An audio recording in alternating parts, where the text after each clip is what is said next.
পড়তে পড়তে শেষ হয়ে গেল। এবার সূরা তাওবা আপনি শুরু করবেন। ওইখানে বিসমিল্লাহির রহমানির রহিম পড়তে হয়ে গেল আপনাকে। ডাইরেক্ট ওই সূরা পড়তে হবে, লেখা নাই পড়তে হয়ে গেল। কেন নাই পুরো সূরা দেখেন না, কেন নাই হাদিস বলা না, সব সূরার আগে থেকে বিসমিল্লাহ। তো সূরা তাওবা থেকে বিসমিল্লাহ পুরো সূরা একটা জায়গা হয়। তো কেন নাই ইয়ার জবাবটা দেব না, কারণ সময় নেই, ওটা আমি পিছনে উঠে যাব।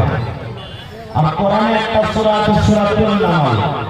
সূরাতুন নামল, নামল মানে হলো চুকি, পিঁপড়া লেখা আমাদের ভাষাতে বলে। ওই সূরাটা পিঁপড়ার কথা আল্লাহ তাআলা বলেছে।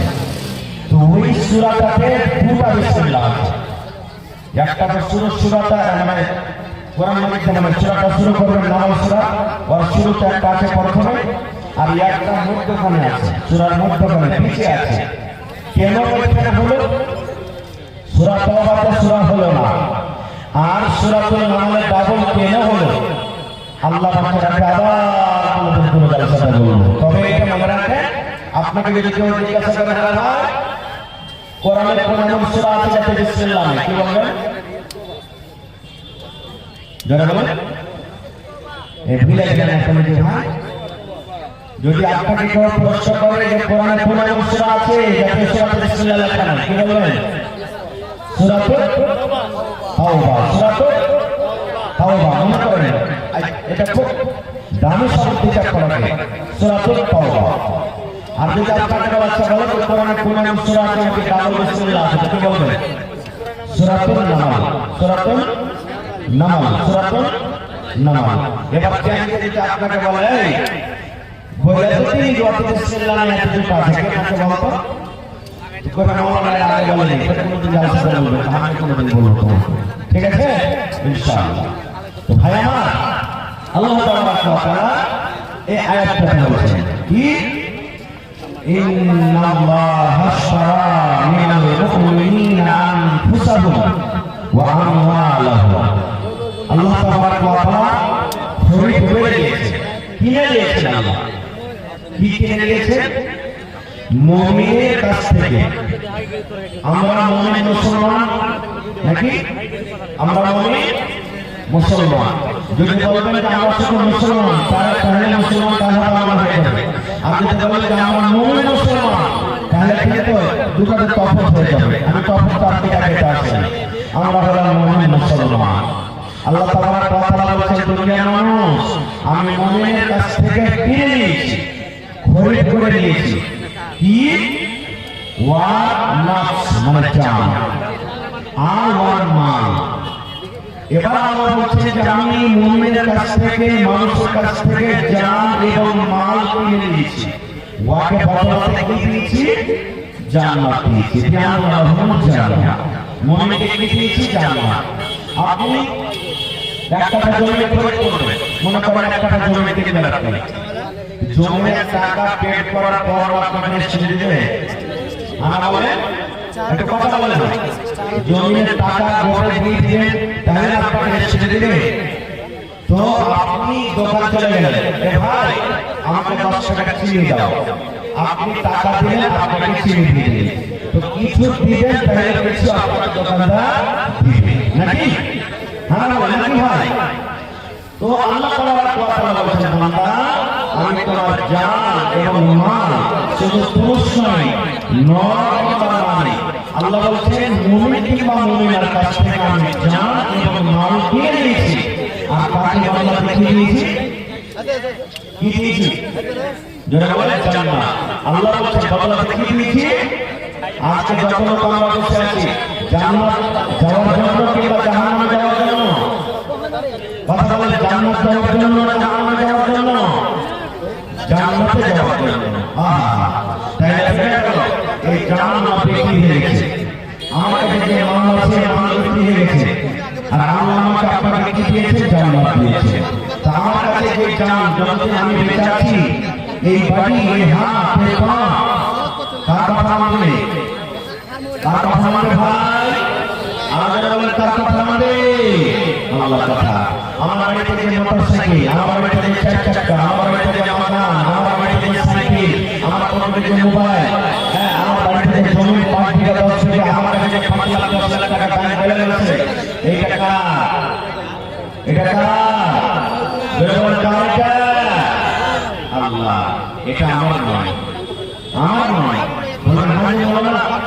এটা আমার তো যেমন আপনার হলো আপনার কাছে যে জমি আছে মনে করেন 2 বিঘা 1 কাঠা 5 কাঠা জমি আছে এই জমিটা আপনি কিনেছেন না আপনার আব্বা কিনেছিলেন জমি কে কিনেছিলেন আব্বা কিনেছিলেন আব্বা জমি থেকে জমি চলে গেল আপনি ভাগ করে নিয়ে নিলেন আপনার আব্বা জমি কিনেছেন আর আপনি ভাগ করে নিয়ে নিলেন তো কই আপনার আব্বা হলো এবার আপনার আব্বা তার কাছ থেকে পেয়েছে আপনার দাদার কাছ থেকে পেয়েছে আপনার দাদা যেমন জমি থেকে চলে গেছে আপনার আব্বা ভাগ করে নিয়ে নিলেন তো এটা আপনার আব্বার তো হলো না আপনার কাছে যে জমি আছে বাপের দেওয়া হোক আমি যে কিনেছে আপনার মনে যাওয়া ভাগ করে কে করবে বলে কথা বলেন না ভাই কে করবে আপনার ছেলে বেটা বেটা করবে তো এটা আপনারা তো হলো না তো এই সিলসিলা চলে আসছে ভাই আমার জানান আল্লাহ দিয়েছেন বড়তে জান্নাত দিয়েছেন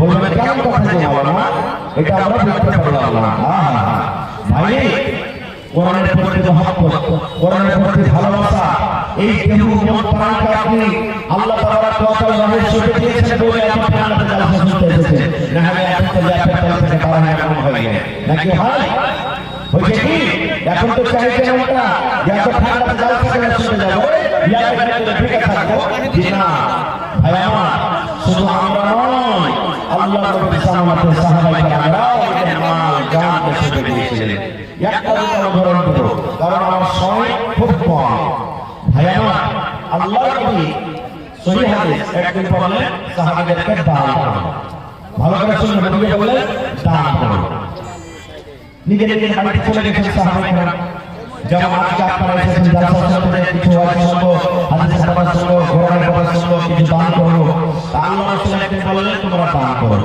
চলে গেলেন যে যা পারলেন আল্লাহ রাসূলের সামনে হাজির করে দিলেন কে টাকা কে মুখ কে গম কে জব কে কিশমিশ কে পানি যে যা পারলে দিয়ে দিলেন এইবারে ওই সাহাবীদের মধ্যে একজন সাহাবী ছিলেন কি হযরত ওমর রাদিয়াল্লাহু তাআলা সেই ওমর ফারুক বাড়ি গেলেন আল্লাহ তাআলা শুরু করলেন যে আজ আমি আবু বকরকে দান করে জিতবো আবু বকরকে জীবনে দান করে পারিনি আজ আবু বকরকে দান করে জিতবই আমি বাড়ি চলে গেলেন খাতা কলম নিয়ে বসলেন মাকে দুই ভাগ করলেন কয় ভাগ করলেন ভাই দুই ভাগ মনে কি আবু বকর রাদিয়াল্লাহু তাআলা আমাকে দান করে দিলেন চলে গেলেন মাকে দুই ভাগ করার পর এক ভাগ নিজের ছেলে মেয়ের জন্য বাড়িতে রাখলেন আর এক ভাগ আল্লাহ রাসূলের সামনে হাজির করে দিলেন যেটা বললেন তিনি এবার হযরত আবু বকর রাদিয়াল্লাহু তাআলা বাড়িতে গেলেন বাড়িতে যাওয়ার পর তিনি বলছেন কি রে আল্লাহর বান্দী ও আমার ভালোবাসা তুমি আল্লাহ নবী রিয়ান করেছেন দান করতে হবে দান করতে হবে আল্লাহর রাহি মাল দিতে হবে ও দিতে হবে ঘোড়া দিতে হবে টাকা দিতে হবে খাজর দিতে হবে আল্লাহর রাহি দান করতে হবে বিবি আমি মাকে দেখলাম তার যত মাল ছিল মাকে দুই ভাগ করে এক ভাগ মাল নবীর দরবারে হাজির করে দিয়েছে এবারে আমি আব্দুর রহমান বিন আওফকে দেখলাম ইয়া হাজার কেজি খাজর পর্যন্ত দান করে দিয়েছে আমি ওসমানকে দেখলাম ওসমান সোনার টাকা সোনার চাঁদি দিনার দিরহাম উপর থেকে উট ঘোড়া যা পেয়েছে দান করে দিয়েছে আল্লাহর বান্দী হযরত আবু বকর রাদিয়াল্লাহু তাআলা নিজের বিবিকে বলছেন বিবি আমার বাড়িতে কিছুই নাই আমি দান শরীক হব আমি দান করব তবে নবী বলেছেন দান করতে হবে বিবি এই জন্য দেখো আমার বাড়িতে কিছু পাওয়া যায় কিনা ওরে সুবহানাল্লাহ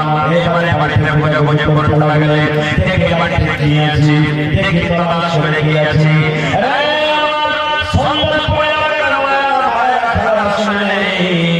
ওরে আল্লাহ এত বড় স্বামী এত বড় স্বামী দুনিয়াতে যত নবী এসেছে সমস্ত নবীদের পর মান সম্মান আল্লাহ আবু বকর রাদিয়াল্লাহু তাআলা নবী দিয়েছে এত বড় স্বামীর বাড়ি দান করার জন্য ওরে আল্লাহ এত গরিব মানুষ কিছু নাই দিয়েছে ইয়াসা মানে আহলে যাও কিংবা যাও রাখা বাড়িতে যে ছেলের জন্য ইয়াসা যাও কিংবা যাও রাখা বাড়িতে আজকে বলেন এই এলাকার যে মানুষ মুখিয়া মেম্বার সমিতি সারপঞ্চ জেলা পরিষদ আইসা যদি 100 টাকা দান করে আপনারা তাকে খারাপ মনে করবেন না বলেন করবেন না একটা খুব বড় ঠিকাদার আইসা 100 টাকা দেয় তো কে বলবে না ঘুরিয়ে দে বলবেন না এত বড় সমিতি তার বাড়িতে মন্ত্রণে মতনে আসা কিলো যাও কিলো যাও রাখা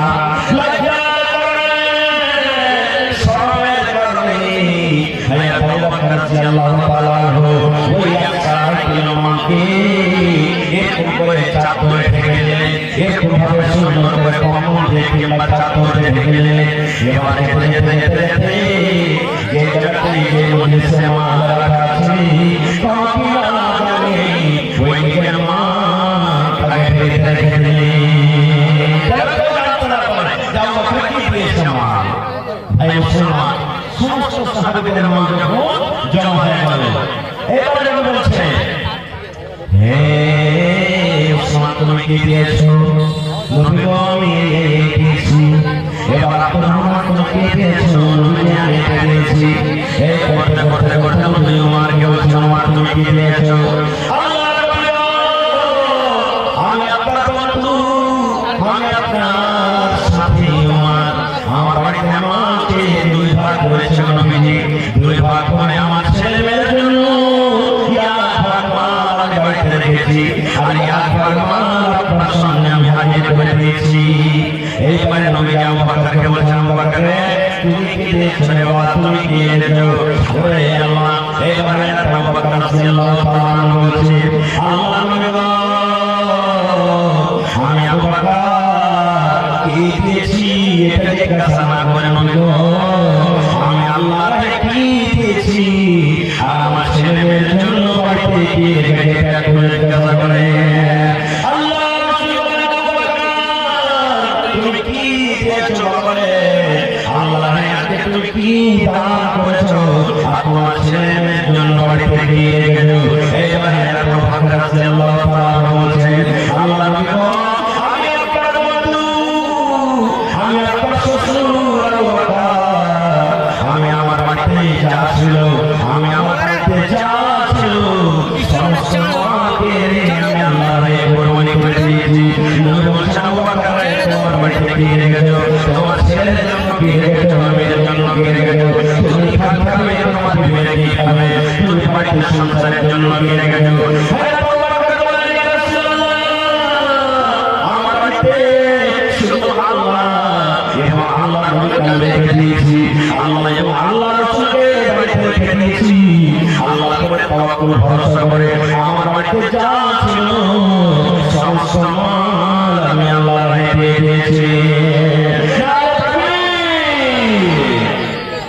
দেখেন ভাই কেমন ছিলেন তারা মালের কুরবানি কিভাবে করেছিলেন বুঝতে পারলেন না কিছু ঝাল ঝুল দিয়ে দিলেন একটু জানের কুরবানি চলেন আহা জানের কুরবানি আপনারা সবাই জানেন যে নবীকে মারার জন্য মক্কার বেঈমানরা নবীকে বাড়ি ঘেরাও করেছিল না বলে শুনেছেন এই ঘটনা শুনেছেন যে থাকবে বাস বাজে বাঁশি ये नहीं फिल्म मोहम्मद चला के खाली हमारे भगवान का अपराध और কথা বলছে মক্কার বড় সর্দাররা প্রত্যেক খানদান থেকে একটা দুটা করে লোক নবীর বাড়ি ঘেরাও করে নিয়েছে নবীর বাড়ি ঘেরাও করে নিয়েছে কিন্তু নবী জানেন না যে আমাকে মারার জন্য মক্কার লোকেরা আমার বাড়ি ঘেরাও করেছে আল্লাহ রাব্বুল আলামিন এই আয়াত দিয়ে ফেরত সবাইকে ডাকতে বলেন জিবরিল আমার নবীকে মারার জন্য ওই মক্কার বেঈমান মুশরিকরা নবীর বাড়ি ঘেরাও করেছে আমার নবীকে কোনো খবর নাই যাও আমার নবীকে তুমি খবর দিয়ে দাও লম্বা ঘটনা যাব না আল্লাহ নবী ওই সুবহানাল্লাহ বেঈমান মুশরিকের চোখে জোড়াকে ফাঁকি দিয়ে দয়ার নবী বাড়ি থেকে বের হয়ে গেলেন রাতে নবী যাও আপনার বাড়িতে চলে গেলেন আমার নবী আল্লাহ হয়েছে এই বাড়ি ছেড়ে দাও এই কাজ ছেড়ে দাও এই ছেলে থেকে তুমি ছেড়ে দাও, এই কাঁঠাল বাড়ি ছেড়ে দাও, সমস্ত জমি জায়গাকে ছেড়ে দাও, আর খালি হাতে আল্লাহ এবং আল্লাহ রাসূলের জন্য এই মক্কা থেকে হিজরত করে মদিনা থেকে রওনা হয়ে যাও। চলো তাড়াতাড়ি করে হাত ধরে গেলেন কে হায়াত রাদিয়াল্লাহু তাআলা সাথে আল্লাহ নবী মুহাম্মদ সাল্লাল্লাহু আলাইহি ওয়াসাল্লাম হাত লাগালেন। সকাল হয়ে গেছে, দেখছে তাহলে মুহাম্মদ ছেলেটা বাড়িতে গেলে বাড়ি থেকে কি ব্যাপার, বাড়িতে গিয়ে দেখছে ভাই ঘটনাটা লম্বা, ছোট করে বলছি। আল্লাহ রাসূল পিছনে নাই, নবীর জামা যাবে একটা জামা পিঠে কাটাতে হয়, হায়াত রাদিয়াল্লাহু তাআলা পিছনে শিখা আছে। আহা তার সাথে পালন করলেন। এইবারে আল্লাহ বললেন যে মুহাম্মদের গলাকে টানতে পারবে 100টা নোট তাকে ইনাম দেওয়া হবে, যে নবী গলাকে টানতে পারবে 100টা নোট তাকে ইনাম দেওয়া হবে, এলান করে দিলেন। আচ্ছা বলে নবীকে মারার জন্য মুশরিকরা তাই না, সাথে আবু বকর রাদিয়াল্লাহু তাআলা আছে, যদি নবীর সাথে মাকে পেটে ছাড়বে ভাই, ছাড়বে বলে ছাড়বে, ছাড়বে কি ছাড়বে না। আহা দেখেন কেমন ইমান, এই যে আল্লাহ ধরতে নিয়ে গিয়েছে। আহা হাঁটতে হাঁটতে হাঁটতে সকাল হয়ে গেল। এবারে জেনে থেকে বেরিয়ে মুশরিকরা ঘুরতে চলেছে যে লোক হয়ে গেল। এবারে হযরত আবু বকর বলছেন ইয়া রাসূলুল্লাহ, এই পাহাড় একটা গর্ত আছে যার নাম সাও, গায়ে সাও, হাজি সাহেব দেখেছেন যারা হক করে রেখেছেন, ওই একটা গর্ত খাল আছে, ওখানে আমরা কি যাব, এবার পড়তে যাবে। হযরত আবু বকর রাদিয়াল্লাহু তাআলা বললেন ইয়া রাসূলুল্লাহ, আপনি কুরআন নবী আমি প্রথমে ঢুকবো, কে বলছেন ইয়া আবু বকর, আল্লাহ গর্ত করে খালের ভিতরে জানি না কত রকম ঝড় সাপ আছে, বেঁচে আছে, কত রকম পানি আছে, কতদিন থেকে লোকগুলো গর্তের ভিতরে যায়নি। আপনি যদি বর্তমানে যান হয়তো আপনাকে সামনে কাপড় দিয়ে দেবে, হয়তো আপনাকে বিচ্ছেদ কাপড় দিয়ে দেবে, আপনার ক্ষতি হবে। এই জন্য আমি আপনার বন্ধু আবু বকর আপনার সাথে এসেছি, প্রথমে আমি খালে ঢুকবো, আমি যদি মরে যাই আমি মরবো, আর আপনি বেঁচে থাকবেন, কারণ আল্লাহ রাব্বুল আলামিন যদি কিয়ামতের দিন আমাকে বলে তুমি আমার নবীকে কত ভালোবাসা দিয়েছিলে, কত মহব্বত করেছিলে, যে আমার নবীকে প্রথমে তুমি গায়ে রেখেছো, গায়ে তুমি হাঁকিয়ে দিয়েছো, আমার নবীকে প্রথমে তুমি গায়ে রেখেছো, আর পরে তুমি গেছো, এই প্রশ্নটি আল্লাহ কিয়ামতের দিন আমাকে করে আমি সাথ দিতে পারবো না। এইবারে তুমি আপনি জানা আমি ভিতরে প্রথমে ঢুকি, এটা আবু বকর রাদিয়াল্লাহু তাআলা আনহু এইবারে গর্তের ভিতরে ঢুকলে, গর্তের ভিতরে ঝুলমুলে অনেক কিছু ছিল, সুন্দর করে সাফ সুতরা করে দিলে। এই মুসলমান ওই গর্তের ভিতরে ছোট ছোট ছোট ছোট খাল আছে, হয়তো ইঁদুরের খাল আছে, হয়তো সাপের খাল আছে, কিংবা কোনো জানোয়ারের খাল আছে। আল্লাহ এবার হযরত আবু বকর বলছেন আবু বকর গর্ত সাফ হয়েছে, বলছেন ইয়া রাসূলুল্লাহ হয়ে গেছে, ওই ছোট ছোট গর্ত কি দিয়ে ভাগবো, কি দিয়ে ভাগবো, ওখানে ইট নয়, ওখানে পাথর নয়, খেয়াল নাই কি দিয়ে ভাগবো। হযরত আবু বকর রাদিয়াল্লাহু তাআলা নিজের কোমর কিংবা নিজের গায়ে চাদর ছিল, ছোট্ট ছোট্ট করে চাদরগুলোকে ছেড়ে ছেড়ে ছেড়ে ছেড়ে সমস্ত খালগুলোকে ঢেকে দিলেন। এবারে বন্ধ হয়ে একটা খাল বন্ধ করার জন্য কিন্তু কাপড় পাওয়া যায় ঘটে গেল, একটা গর্ত কিন্তু বন্ধ করার জন্য ছোট্ট খাল কাপড় পাওয়া গেল না।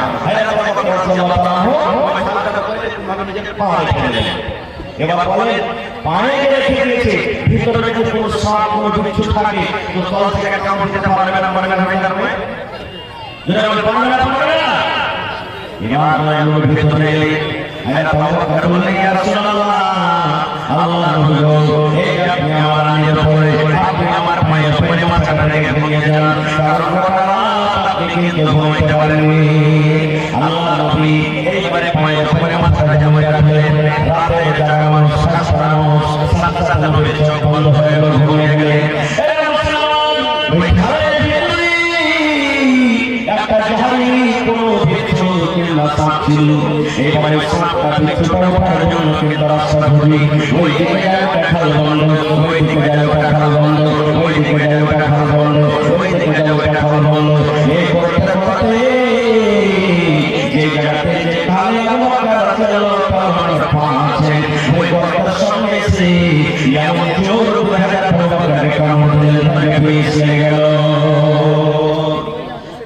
সামনে মানুষকে টাকা দেয় সময় মতো যদি তার এলাজ না হয় ওষুধ না হয় লোকটা মরবে না মানে হয় বলে লোকটা মরবে না মানে মরে যাবে বিষ লেগে গেল আস্তে আস্তে আস্তে আস্তে করে বিষ উপরে চড়তে শুরু করেছে হযরত আবু বকর সে কাতর হয়ে গেলেন সহ্য হয় না এত বিষ চোখে চড় করে বলে চড়তে শুরু হয়েছে নবীকে কিন্তু জাগাই না আহারে